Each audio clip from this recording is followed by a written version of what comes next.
Cold, snowy, lots of snow, lots of ice. G-Wagon, G63, 4x4 square, 2024 review. Let's go, daily driver stuff. We got a long drive, we got a lot of snow, we got a lot of ice. It's hella cold, let's see what happens. All right guys, it's cold, it's really cold. That's actually the dangerous part right now. It's in single digits as far as wind chill, high teens as far as standing temperature. It is actively snowing right now. It's snowing on top of snow we already had, which was all ice. So this will be a good little test today. It'll be a good test of the all-wheel drive system. It should be very easy for the car. Shouldn't give the car any problems whatsoever. But it is its first maiden voyage on snow, so that's cool. Let's see how the G-Wagon G63 4x4 squared does on this little commute. Overall, first driving impressions in the snow. Guys, I'm not an auto reviewer. This is my car, and we have owned other G63s. This is our first 4x4 squared. But I can tell you this thing is confident. It's just kind of rolling through. There's about 8 inches of snow on the ground that's on top of hard-packed ice. It is 16 degrees outside right now. So it's not challenging as far as the depth of snow, but it is very challenging as far as just the temperatures. It is frigidly cold right now, so it just complicates things. But the 4x4 squared is just rolling over this stuff like it's nothing. I'm barely even touching the throttle. I do have it in the slippery setting as far as traction control goes, and that doesn't do anything, but it just reduces the motor's power, which you don't need 600 horsepower, and well, almost 600 horsepower. You don't need that in this. You're actually using like 50 horsepower, believe it or not. So it is in slippery setting, and yeah, it's absolutely crushing this. All right, guys, we are off the dirt road and off the unplowed areas. Now we are on single track hardball road, which has obviously been plowed. Still has a coating of ice and snow on top of it, so it's by no means down to the blacktop. As far as how the G-Wagon did in about 8 inches of snow on top of the ice, on top of just the dirt roads we live on, it did absolutely fantastic. Absolutely sure-footed.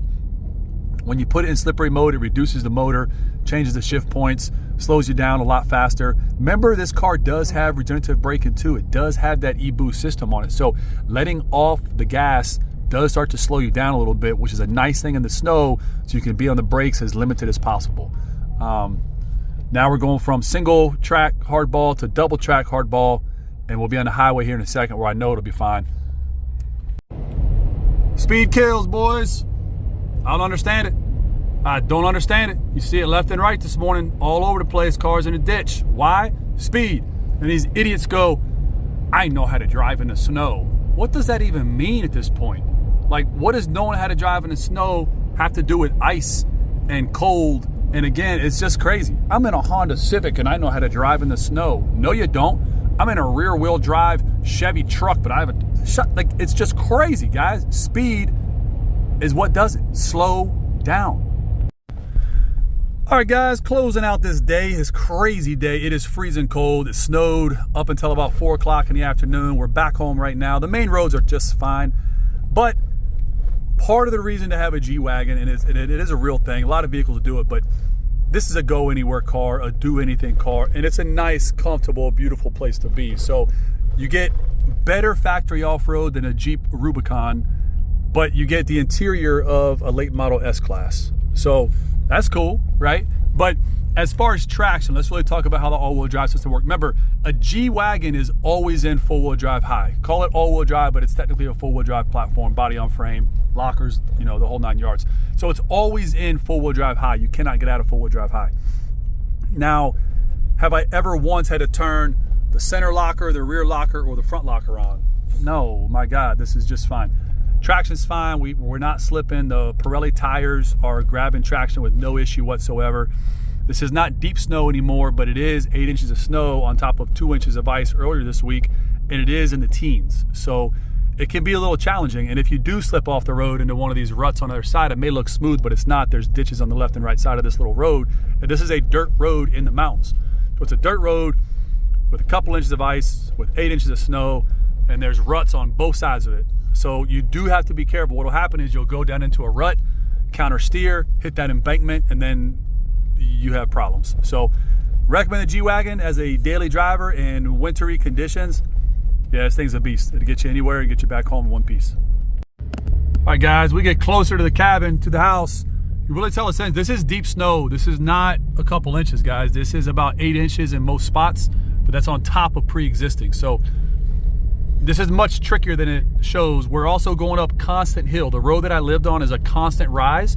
There are some flat spots and a few little small downhills, but it's a constant climb in elevation, a constant up from point start to point end. So it's pretty challenging. And again, this 4x4 squared, but I mean, a normal G-Wagon could easily do this, guys. Your only limitation would be the tires, right? You have some street tires or some off-road tires for traction, but a normal G-Wagon, this is no problem whatsoever.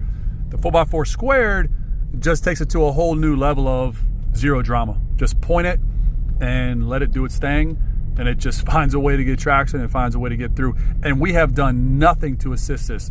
No center lock, no rear lock, no front lock, nothing, zero. Just point it in a direction and cut it loose. It's a good example of what I was talking about with the ditches. You can really see it pronounced here as we get closer to the mountain, but every single part of this road has a ditch with that's always constantly moving and grooving. So you gotta be hyper careful.